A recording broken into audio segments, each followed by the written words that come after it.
Hello, all of my awesome viewers. This is Dead Chat, and welcome to another episode of Clash Royale. So, in this episode, we are basically going to be going over all of the descriptions of the cards. This episode is going to be a fairly boring episode, but maybe interesting if you're into history and the cards and all that. But I don't blame you if you click off this video after a while. I mean, it's entirely up to you. But anyway, let's go straight into the description of the cards. And if we have time, we will go over, or we will actually battle with some of these cards. So, if we have time. So, let's start off with the knight. And I'm just gonna go all the way down to, I think, was it the Tesla, and then we'll see how far we get. Anyway, so first things first, the knight. The knight is a tough melee fighter, the barbarian's handsome, cultured cousin. Rumor has it that he has knighted based on the sheer awesomeness of his mustache alone. So this card can be used with a pack, I guess.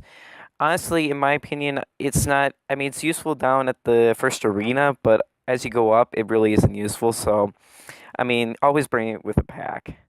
It can be useful, but not as much. Okay, next is the archers. A pair of lightly armored ranged attackers. They'll help you take down ground and air units, but you're on your own with hair coloring advice. So, oh, that's a pretty good description. So basically, these are archers, and they're great. They're used with what's it called? The I guess non-troop cards, probably cards that are in the air more, or used more in the air. So that's what they're mainly used for. And then goblins. Goblins, 3 fast, unarmored, melee attackers, small, fast, green, and mean. Well, that's an interesting description. So these guys are mainly used in groups. They can be used with the goblin. I think it's goblin archers or something like that. Wait, or were they? Oh no, these are spear goblins. They're greatly used. They're good to use with spear goblins. The minions, 3 fast, unarmored, flying attackers. Roses are red. Minions are blue. They can fly, and will crush you. That is entirely true, especially with the horde. They will crush any air units and small. They will attack land and air units in Clash Royale, so they're good. The giants, slow but durable, only attacks buildings, a real one-man wrecking crew. Basically, the description sums up, it can attack buildings, good to use when attacking a building. Next one is the Goblin Barrel. Goblin Barrel spawns 3 goblins anywhere in the arena. It's going to be a thrilling ride. It's going to be a thrilling ride, boys. So, pretty good description. This is used as a, I guess, backup attack. Like if you're on a 1-minute time crunch and you need to get rid of a castle, you might as well fire this goblin barrel so that you can get rid of the tower as fast as you can. So they're good for that. The musketeer. A musketeer. Don't be fooled by her delicately coiffed hair. The musketeer is a mean shot in her trusty boomstick. This is good for attacking towers because you can easily attack the towers. And also, you may notice that some of these units are green. Basically, that means I can upgrade them. I'm not going to be able to upgrade them now, but anyway. Fireball incinerates a small area, dealing high damage, reduced damage to crown towers. So basically, this is good for attacking crown towers and land units. Not as good as another card that I'm going to read, if I have time to read it. Anyway, Skeleton Army. Spawns an army of skeletons. Meet Larry and his friends, Harry, Jerry, Terry, Mary, and etc. Man, Clash Royale has got some creative descriptions with these. So this is used mainly as a, this is used mainly to attack one card, like a giant or some other land unit that could attack towers, but they're really weak, so that's the downside to them. Or in of itself, arrows could penetrate them. Okay, Baby Dragon. Burps fireballs from the sky that deal area damage. Baby dragons hatch cute, hungry, and ready for a barbecue. Hungry and ready for a barbecue. So basically, this card sums up. This is mainly an area unit. It can deal with a wide area span, and it's good for attacking towers. The Knight. Don't let the little pony fool you. Once the prince gets a running start, you will be trampled. Deals double damage once he gets charging. So basically, this unit is good for charging, and it deals it deals a lot of damage on crown towers, and it can really kill a crown tower. So that's cool for that. Hog Rider. Fast melee troop that targets buildings and can jump over the river. He followed the echoing call of the Hog Rider all the way through the area, or all the way for the arena doors. So basically, this unit can jump over a lake, and it can attack a crown tower or a princess tower or what have you. So, and the Goblin Hut. Building that spawns spear goblins. Don't look inside. You don't want to see how they're made. So basically, this goblin hut spawns spear goblins, and I will get to spear goblins once we get to the top, if we end up getting to the top. Anyway, Hunter. He deals big damage up close, not so much at range. When he lacks in accuracy, he makes up for with his impressively bushy eyebrows. So this guy basically deals with a wide span of cards. Like if there's minion groups, he can get rid of a lot of those minion groups. If there any surrounding units, he'll be able to take on. Anyway, the skeletons. 3 fast, very weak melee fighters surround your enemies with these pile of bones. This card is mainly used with the skeleton. Was it the skeleton horde or something like that? Skeleton army. Use these with the skeleton army because they're just really weak. And with another card that I will list, what I will be talking about if I have time. Anyway, Bomber, a small, lightly protected skeleton who throws bombs. Deals area damage that can wipe out a swarm of enemies. So basically, this skeleton is mainly used to take on crown towers and princess towers, and it can use to take a wide range of enemies. The Valkyrie. Tough melee fighter deals area damage around her. Swarm or horde, no problem. She can take them all out with a few spins. So this card is good to use against a skeleton army because the skeleton army is very weak, and it's good to use with very weak land fighters like barbarians as well. The Tombstone. Building that periodically spawns skeletons to fight the enemy, and when destroyed, spawns 3 more skeletons. Creepy. So basically, this spawns skeletons, nothing more than that. The Giant Skeleton. The bigger the skeleton, the bigger the bomb. Carries a bomb that blows up when the giant skeleton dies. So basically, this is good for taking out crown towers as well, if you can get close to there. Anyway, Cannon. Defensive building shoots cannonballs with deadly effect, but cannot target flying troops. So this cannon is used for firing on land. Used for firing land units. The Battle Ram. 2 barbarians holding a big log charged at the nearest building, dealing significant damage if they connect. Then they go to the town with their swords. So basically, what this is used to take on princess towers and can deal extra damage after the ram. Barbarian Hut. Building that periodically spawns barbarians to fight the enemy. Time to make the barbarians. Basically, the description sums up what that card does. The Golem. Slow but durable, only attacks buildings. When destroyed, explosively splits into 2 Golemites and deals area damage. So this card is mainly used for attacking buildings. Haven't used it often, but I hope to use it. Maybe. We'll see. Actually, I haven't used that at all. Okay, Minion Horde. 6 fast, unarmored flying attackers. 3's a crowd, 6 is a horde. So this card can be used with minions and can do significant amount of damage against the crown tower. But again, are really weak. Well, weak. Yeah, they're weak. Zap. Zaps enemies, briefly stunning them and dealing damage inside a small radius. Reduce damage to crown towers. So very good to stun creatures, not good for stunning the crown towers, in my opinion. Not very effective. Mega Minion, flying, armored, and powerful. What could be its weakness? Cupcakes. Wow. Okay. So this creature, not creature. Why am I thinking creatures? This card can be used with minions. It's a one creature, not very effective if it's not in a large crowd, in my opinion.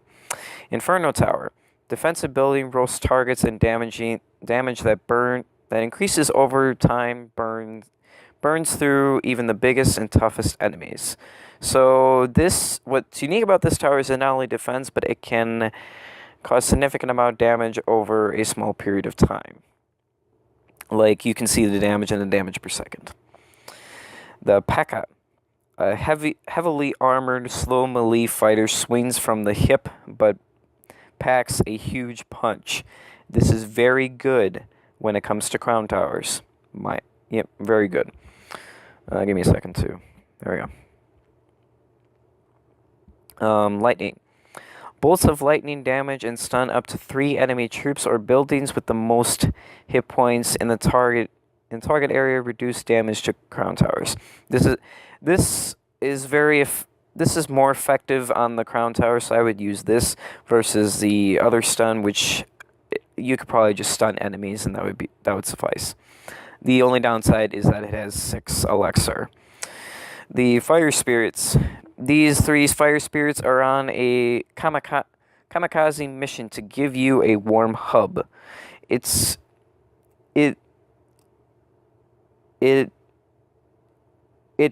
It'll be adorable if they weren't on fire. Okay, so they're very adorable. These are very good for destroying land units as well as area units, and can destroy skeleton armies. Again, also minions. Bats. Spawns handful of tiny flying creatures. Think of them as sweet purple balls of destruction. So these, you want these in small groups because they're very weak. Yeah, they're just very weak to begin with, so you want them with minions or something like that. Wizard. The most awesome man to ever set foot in the arena. The wizard will blow you away with his handsomeness and or fireballs. So this card is very good for taking on minions and skeleton armies as well. He can blow a severe amount of punch against minions.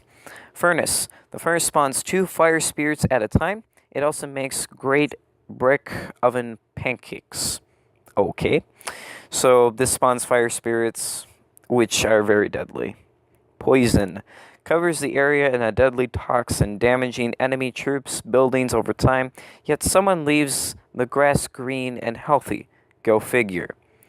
So this is very good when taking on crown towers. If it's upgraded, not as effective as the lightning bolts. I haven't tried it yet, but I hope to try it soon. The skeleton barrel. It's a skeleton party in the sky until all the balloons pop. Then it's a skeleton party on the ground. So it has 7 skeletons. All you need to know. It has 7 skeletons. Mortar. Defensive building with a long range, shoots big boulders that deal area damage but cannot hit targets that get too close. So this is very good when taking on towers. Yeah, very good when taking on towers. Or, not towers, but Princess Towers, yeah, just towers. The flying machine. The master builder has sent his first contraption to the arena. It's a fast and fun flying machine, but fragile. So basically, this is similar to the cannon, but it flies. The rocket. So this is more powerful than the fireball. Deals high damage to a small area. Looks really awesome doing it. Reduce damage to crown towers. So basically, this is very effective when trying to get rid of a tower that is less than 300 or 358 health and less. Balloon. As pretty as they are, you won't want to parade with these balloons. Showing up on the horizon, balloons showing up on the horizon. Drops powerful bombs, and when shot down, crashes dealing area damage. So this is very good when attacking buildings and princess towers and just towers in general. The crossbow. Nice tower if they got there. Would be a shame if this crossbow whittled it down from the side of the arena. So this is very good this is very effective when attacking towers, but you need to protect it because it can get destroyed very easily. Did not want to go down there. Okay. Where were we? The Royal Giants. Destroying enemy buildings with his massive cannon in his job, making a raggedly blonde beard look good in his passion. So this is more effective than the skeleton bomber and has more hit points. So just the upgrade kind. Royal recruits. Deploys a line of recruits armored with spears, shields, wooden buckets. They dream of ponies and one day wearing metal belts. So these can defend against I haven't played with these, but they can defend your area if you have a lot of units ahead for your towers. So they're good. Dark Prince. Dark Prince deals area damage and lets his spiked club do the talking for him because when he does talk, it sounds like he has a bucket on his head. So basically, this is the next level up of a prince. It has low hit points, but the shield also is a factor into that. Freeze and damages enemy troops' buildings, making them unable to move or attack. Everybody chill. So this will what this will do is it'll freeze the enemies and will reduce their hit points one time. So it's very good when you need to regenerate your elixir and you don't want people to take on your crown tower. Bomb tower. It's also good. And this is also good when it comes to freezing a crown tower too. Bomb tower. Defensive building that houses a bomber, deals area damage to anything dumb enough to stand near it. So basically, it's similar to the skeleton bomber, but a defensive building. Cannon cart. A cannon on wheels, but it won't see that coming. Once you break its shield, it becomes a cannon not on wheels. So it's a cannon, but it's not, and it has a shield. But when it breaks, it can become just a cannon. So it sums up basically. It's a cannon equivalent, but with a shield. The Tesla. Defensive building whenever it's not zapping the enemy. The power of electricity. Yeah, electrically is the best kept grounded. Okay. I don't know what that is, but yeah. Basically, this is used as a defensive building. Anyway, let's go straight up, and then we will end the episode. The Barbarian Barrel.